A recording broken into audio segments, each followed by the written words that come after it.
And we're live. Hi, Dawood. How are you? I am. Hi, Natasha. Hi. I am back in DC. Where are you now, Dawood? I'm back in Amman. I'm not in a hotel anymore in Ah, Jerusalem, but I'm in. good. This is the view you'll see many times. So get used to my book, my Sesame Street book, my State of Palestine book, and my Okay. sign of Jerusalem refugee Ah, all over. I see. This is great. I actually arrived back last night. I'm a bit jet lagged, but I'm okay. We can do this. Um, so Dawood, today, I wanna talk a bit about my observations when I was in Jordan, and especially when it comes to the effect of the Iran war on the region. So for me, one of the things that I noticed as soon as I arrived in Jordan is the airport was completely empty. I've never seen the airport that empty in my whole life traveling to back and forth from Jordan. The airplane was completely empty. I had two empty seats next to me. I could sleep. It was great, at least for me, but I felt bad.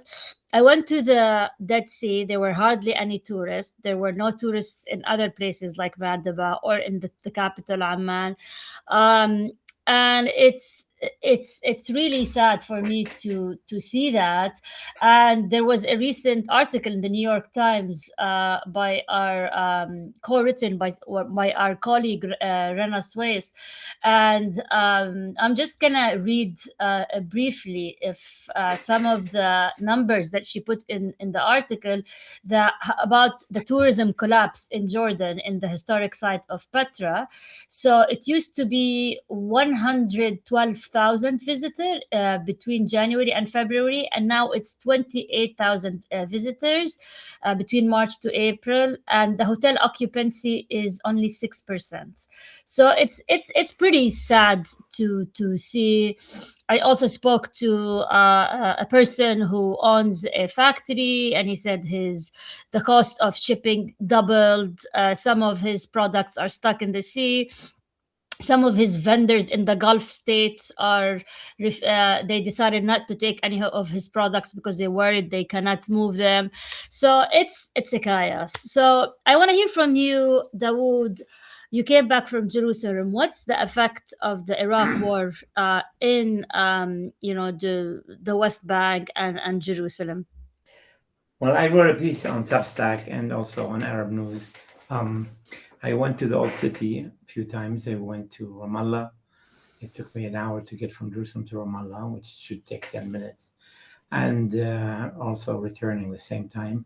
And I went to Bethlehem, saw my grandchildren. But to me, as you said, the touristic part, going to the old city of Jerusalem, usually you basically are crowded. You're bumping into people, and it was empty. It was empty, and all the store owners were sitting, and they were like, you could see they're like in their daze. They don't know what's going on. And you talk to them, and they keep telling you, "You don't think war is going to come back again? Will this, when will this end? When will this lack of knowledge, whether it's peace, war between Israel and Iran and the U.S. and Iran?" And story really bothered me a lot because the day after I arrived on Monday, the Iranians attacked UAE, and they did a few things, and all of a sudden people are all upset. War is going to happen again. And somebody he had an old water well, and he filled it with gasoline because he said, "Oh, it's going to run out of gas, and we're going to need the gasoline." I said, "Like, are you crazy? A match will blow up the entire house." So it was a very, very sad feeling, and the atmosphere was terrible. I mean, there were some good things. I met people, and I still saw some optimism in some people. I went to the election council. We just had municipal elections in the West Bank and Gaza. Well, in one city in Gaza, and the city in Gaza couldn't get the booths and the election boxes, so they literally had to make them with recycled wood and plastic and so on, which I thought was really crazy. The country that claims to be the only democracy in the Middle East refused to allow the Palestinian Authority to bring in plastic, empty, visible plastic boxes, election boxes. So anyway, that was kind of a nice thing to talk to people about the elections, and it wasn't a very serious elections. Many councils, especially in Nablus and Ramallah, were by acclamation, and people were not happy with the election system in the West Bank. But anyway, that was a little bit, tiny bit of hope that I felt when I was in Jerusalem and Ramallah. What about one of the things that I've been reading is because of the effect of the Iran war, everyone is reading the news about the Iran war. They forgot about what's happening in Gaza. And honestly, I am one of those people. Like I have not been following what's happening in Gaza, and I'm a journalist. So what is happening in Gaza from, what's going on now? Zero. That's the problem that, these Jared Kushner and Witkoff and I don't know who else, they have like three watermelons, and they have the Ukraine war, they have the Iran war, and Gaza. So Gaza was pushed to the bottom of the interest. And since October 10th, 854 Palestinians were killed. We're supposed to have a ceasefire. Every single day, at least 2 or 3 people in average are being killed. The UN said that Israel has violated the ceasefire 2,400 times in Gaza. The most interesting or sad thing is that the Board of Peace created a council headed by a guy called Ali Shath, and it's totally civilian technocrats. They're not Fatah, they're not PLO, they're not Hamas. They've been stuck in Cairo. They're not allowed by Israel to enter into Gaza. And they're supposed to be the ones to run Gaza. And the Israelis are not allowing them into Gaza. Indonesia, which is one of the countries that offered to send troops to Gaza. Indonesia, after the war by Israel and the US, they withdrew. They said, we're not going to send troops. Israel is attacking our neighbor without any provocation. We're not going to send troops. So we're all stuck. We're all stuck. And to me, what made me the worst, the anger, I don't know if you have I saw something on WhatsApp, but apparently a lot of trucks are entering Gaza. The Israelis are right. A lot of trucks are entering Gaza. But guess who these trucks belong to? They're commercial trucks belonging to Egyptians and Israeli business people who charge a huge amount of money as a fee. They call it coordination fees. If you can put that, somebody put a kind of a table, and it shows how much money each truck owner has to pay to corrupt people in Egypt, many of them probably related to the government or the president, or in Israel. And as a result, these merchants pass these fees to the people.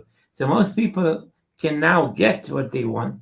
If you want a truck of oil, $15,000, $200,000, clothes, $50,000, cola, $80,000, shoes, $50,000, and so on and so on.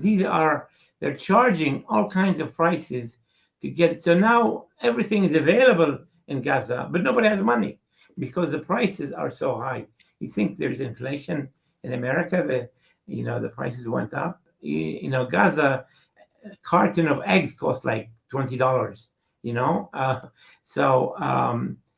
Now food is in Gaza, but nobody can afford it because the war merchants, found a way to get stuff in and make a lot of money.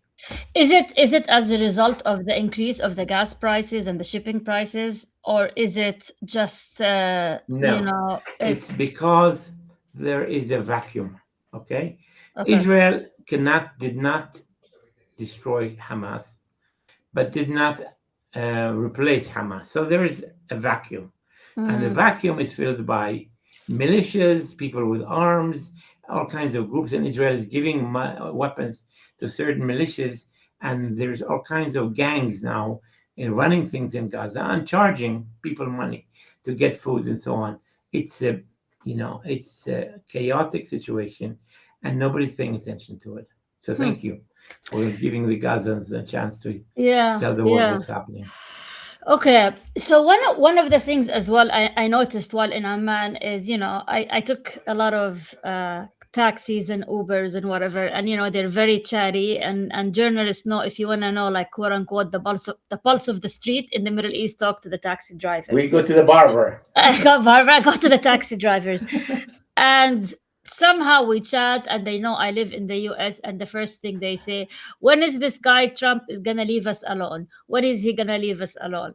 So and and it's just to see that, for me, like, the decision of one man, or maybe two men, in this case Trump and Netanyahu, had a ripple effect everywhere across to, the shop that sells you the candy, that, like, it's everything. People are worried, people are always watching the sky, and I was, every time, like, I would be somewhere outside and we hear an airplane above us, everybody would look up and, think there might be something happening. Or so the ripple effect of that decision is massive. And I was wondering, in your experience, would they even get out of it? Is there any hope for things to improve, for the tourism to come back, especially in places like that's always been considered safe, like the UAE? What is the future is gonna hold now for countries in the Middle East? Would they ever be safe again, or the perception of being safe? Well, on tourism, I think there's two things. Yes, people are afraid to come, but normally, even when people are afraid to come, there's always airplanes coming in. Now, most of the airlines have canceled or delayed or whatever. So the only way you could come to Jordan mostly is through the Royal Jordanian. And as you said, nobody's traveling on those. And so the result is that one of my friends received the best tour agency in 2025, and he had to let go half of his staff. Oh, wow. He said, I'll get you back in September. And they're hoping that this, because the high season is March and April, September and October. March and April, was destroyed because of this war. Now they're saying maybe if things quickly end in Iran, maybe the tourism will come back. And of course, gasoline, just like everywhere around the world. 2 days ago, they announced in Jordan another rise in gasoline prices, but this time they basically allowed taxi drivers to raise the fees. So they're raising the fees. And again, the cost is going to go to the end users, the customers who use the taxis and the service and the buses and so on. Yeah. Another thing that I noticed is the perception of the US is like at an all-time low. And some people would be excited if you come from the US. Yeah, how are things? Take me with you. And now is everyone is seeing it like as the great Satan somehow. And I've been people saying, oh yeah, they preach democracy to us, look what they did, we're no longer interested in going there. The US superpower should be replaced by China and Russia. And I heard a lot about China and Russia, and the US is should no longer be in the position of being the superpower. So there is a huge disappointment of the US, and disenchantment and mistrust. And I feel, would the people ever trust the US again after what happened, especially in the Middle East? Yeah. My in-laws, their kids are in college age, and they were thinking of sending their kids to American universities. They decided to send them to British universities. Yeah. A lot of people are shifting from American to British. It's very sad. It's not only because of the war and because of the perception, but because of the news that Trump, denied international students and kicked out students and all that. The flurry about what happened after Columbia University and so on. So people are afraid that their kids would go and get, lose a lot of money in paying tuition and then be kicked out and not renewed and so on. So yeah, there's a lot of concern about sending your kids to, which is amazing because it was like the golden standard. Everybody wanted to send their kids to American universities. not as much these days. Yeah, I noticed. I mean, the kids, my friends' kids, they're sending them to Europe. A lot of like places like Spain and Dublin and you know, and I haven't heard Hungary, of a lot of people went Hungary. to Yeah, Hungary. yeah, people are sending a lot to Hungary as well. So I'm curious, like, would is that gonna be the way moving forward? Is the US, especially in the Middle East, will always be a persona non grata, especially after Gaza and the Iran war? And is there's no coming back of from that perception? Yeah, it's hard to say. I mean, um, America has this pendulum. You had George Bush, and then you had Obama. You had Obama, then you had Trump. You had Trump, had Biden. So it's nothing is kind of in the middle. So for sure, I mean, after Trump, you'll have maybe the opposite of Trump. But as you said, people cannot base their faith in a country that has all these pendulums, shifting so far left to the far right or whatever. So I think I think the American brand is being hurt a lot. As you said, civil society organizations in Jordan say, stop teaching us about democracy and freedom. Start practicing it. See what you're doing, covering up for the Israelis in Gaza and now Lebanon. Of course, I don't know if you saw the latest image of the Virgin Mary. Did you see that I story? said, yeah, with the With a cigarettes. Yeah, cigarette, the soldier putting a let me cigarette, see. making fun of the the statue, and 65 villages in the South Lebanon are almost being destroyed. I mean, they're literally doing the Gazanization of South Lebanon. And the president of Lebanon, like the president of Palestine, is saying, we want to make peace. I'm willing to talk to you guys. Just get out of Lebanon. Just give me that little gift so that I can show off to to my opponents. And the Israelis are saying, we're never going to get out of South Lebanon. And why? They want a buffer zone. They can do a buffer zone within their own country, but not having a buffer zone or having a buffer zone makes no sense. Yeah, So yeah, it's a huge that's the problem that image.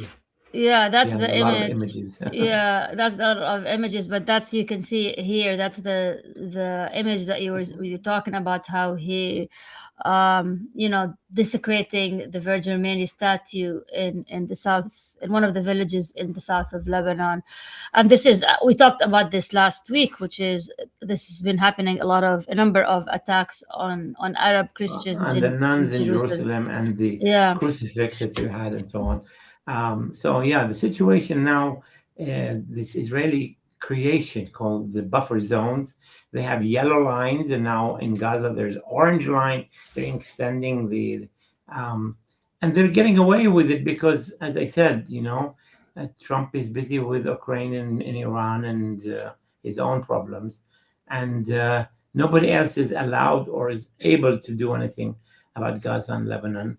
And the Iran war is still continuing. It's not stopping.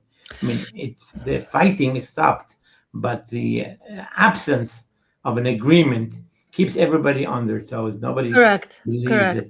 There's no Yeah, peace. There's no war. It's kind of in this chaotic yeah. zone. Yeah, I noticed that, and it kind of stressed me out a bit. Every morning you would wake up, agreement, no agreement, agreement, and no agreement, and everyone, especially in WhatsApp groups, they would say, "Okay, the war is gonna start. The war started. The bombs are like everyone is on edge that they are in limbo. That this quote unquote peace or truce is not gonna last a long time, and any minute the bombs are gonna start dropping again.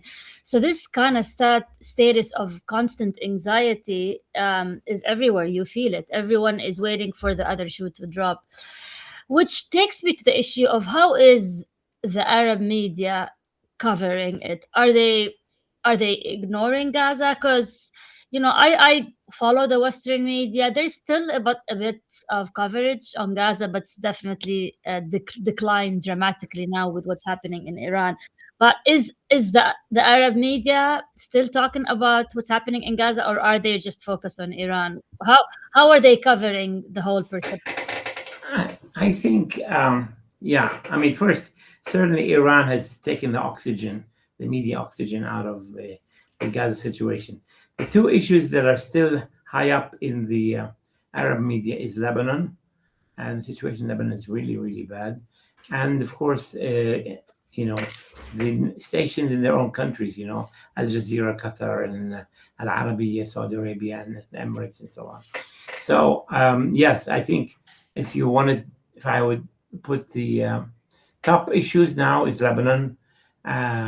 Local issues, like when they hit the Emirates, that shifted quickly to the Emirates, but then it's back to the oil. Emirates withdrawn from OPEC is a big story, and Gaza is the least of the issues being covered. But yeah, I think the Arab media is a bit confused, and they keep following, Axios or whatever, and they keep saying, "Oh, they're almost there. The best agreement, that the best offer is being made to the Iranians or to the Saudis, whatever, and the Pakistanis are helping, but nothing is happening. They keep saying they're closer than ever, but they're not there. Yeah, You yeah. can't be half pregnant. You either have a peace agreement or not, and we don't have a peace agreement." And what is the role of China and Russia in all of this? And is the Arab media talking about it? That they might actually fill the reputational gap that the US caused, because no one wants anything to do with the US anymore. Is there any discussion about the role of China and Russia in all of this equation? China is mentioned in the context of the fact that the Trump is going to go to China, and they're saying Trump needs to have the Iran issue nailed down before going to China. It doesn't look like he's going to have an agreement, and I mean, they might. And now he's talking about he's going to ask China to help him. Come on. It's really desperate if Trump has to get the Chinese leader to help him with Iran. That's very bad for America. I mean, America is really going downhill if they need to beg help from China to end the war with Iran. I mean, I think right now there is the basis of an agreement. What's holding it up is the pride. Trump's pride is what is holding it up. He just doesn't, of course, he doesn't want to admit defeat or not succeeding, and he can't put up, mission accomplished like George Bush, which was also not accomplished. And I think that's where we're stuck now in this pride. And I think that's why people are afraid that Trump might want to do something big and then say, okay, I did that. I attacked them here and there, and now I'll agree to the whatever. It's scary. It's scary when people are in a situation where they have to kill people so that they can say they are victorious, basically. And that's really bad. So correct me if I'm wrong, but the perception I got from people in Jordan and the Middle East and people that I talked to in my last trip is that the US is in a place similar to Vietnam, and that actually Iran is the victorious party in this war, because Trump maybe was expecting it to be a Venezuela situation that he can end in one day, but that did not happen. And for them, the perception is Iran is the victorious, and if the US continues, they're going to be in a Vietnam situation. Did you get the same perception? I think the bar is much higher for the US to be victorious than for Iran. To be victorious, Iran has to basically survive. For America to be victorious, they have to, get Iran to give up its nuclear program, have to restrict their missiles. They have to stop supporting Hamas and Hezbollah. They can't get that. They know that there is no surrender. Religious, ideological parties or governments don't surrender. They're not accountable to people in such a way that, if people are getting hurt, they can resist, they can stand up. And I think that's the problem that you have. What is the role of independent media in covering all of this, not the mainstream media. And one example here in the US is Tucker Carlson, who is now independent after being fired from Fox. Now his like YouTube views are exploded, and he's been a harsh critic of the Iran war and of Trump and his Netanyahu. policies and Netanyahu. What is the role that people like Tucker Carlson and other and independent journalists who can say whatever they want to, I guess, since they have the First Amendment that protects them. Uh, how are they shifting public opinion? It's funny you ask this question because today my organization or my former organization had a conference on independent media in the Middle East, and the big question is AI and what's AI doing to classical media, what's AI doing to empowering small groups, small companies to do what 10 people used to do, one person now with an AI subscription can do. So I think you'll see more and more fragmentation of the media. I think the day when, CBS News with Walter Cronkite was basically the golden standard is gone. 60 Minutes yesterday, they did a long interview with Netanyahu without asking him a question about Israeli nuclear weapons, that he's wanted by the International Criminal Court. So many questions that everybody's asking. They didn't even ask him these questions. So I think we have a situation where in the next years we're going to be moving, and there will be tens of Tucker Carlsons. I think the example that Tucker Carlson has done, not everyone can do, obviously, is going to entice many people to try. Fascinating. And the New York Times had a huge coverage on the AI use by the Iranian media groups or by the Iranian regime that work for them, especially that Lego video that they created. And they're all kind of fascinated by how AI, by Iran, is leveraging AI in this to win the media war in addition to trying to win the war. So that is something that I've never seen before in any war. And I've witnessed many wars, but that's kind of, yeah. Natasha, in the historical, if you look at the Industrial Revolution or whatever, it usually started, let's say, in the West and took years to get to other parts of the world. Correct, yeah. With the digital revolution, something is discovered anywhere in the world, and within seconds, the entire world has access to that new technology. Yeah. And so you don't need to wait years for the Industrial Revolution to come to Iran. The moment that the people discovered AI or made it available on publicly available sites, people were able to use it and develop it. And the nice thing is that a lot of people now are working on the open source. I don't know if we can talk about open source. Yeah. But when you have things like an open source software, which means anybody can use it and rebuild their own applications on it, you give people in small countries, in anywhere in the world, you give individuals the chance to become the next whatever, Zuckerberg or whatever. But I think countries supporting things like Iran supporting AI is a proof that you don't need to wait years for a revolution to come to your side. That's fascinating. I never thought of it, but it's true. And we have few minutes, and we have 6 people live. Hi everyone! I just want to say hi to everyone. We have thanks Gabrielle, Verdier, Rose, Wayland, Maya. Hi Maya. Maya say Brad. Hi Brad. And we have someone called Jordan Finance. If anyone here, thank you for joining us. This is just as the second episode of our show. 2 Arab journalists, 1 Levant, that veteran Palestinian journalist Daoud Kutab and myself started. We're discussing the media, the coverage of the media in the Middle East and in DC, where I'm based. Dawood is based between Jerusalem and Jordan. I was just in Jordan and I came back to DC. So if anyone here would like to ask any question about the coverage of the media when it comes to the Iran war, the role of the US, the Gaza war, anything, please feel free to ask. If you want to say hi, we'd welcome to hear from you.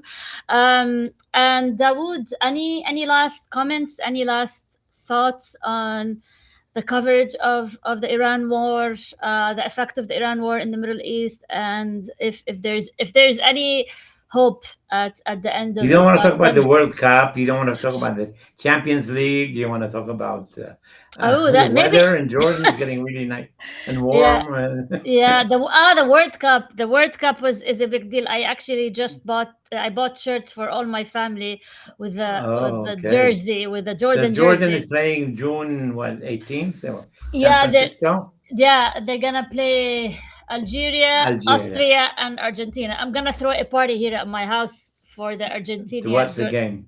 to watch the If you game. were in New York, you could watch it for free. These big places that they're setting up. Ah, really? Ah, fun. So yeah. The World Cup is another issue, Yeah. but thank you for everyone who joined us today, and for anyone who's gonna be watching the replay. Thank you for listening. And if you have any questions, we have Rose Wayland says greetings and thank you for your thoughtful analysis. Thank you very much, Rose. We will post the replay soon, and so you can watch it.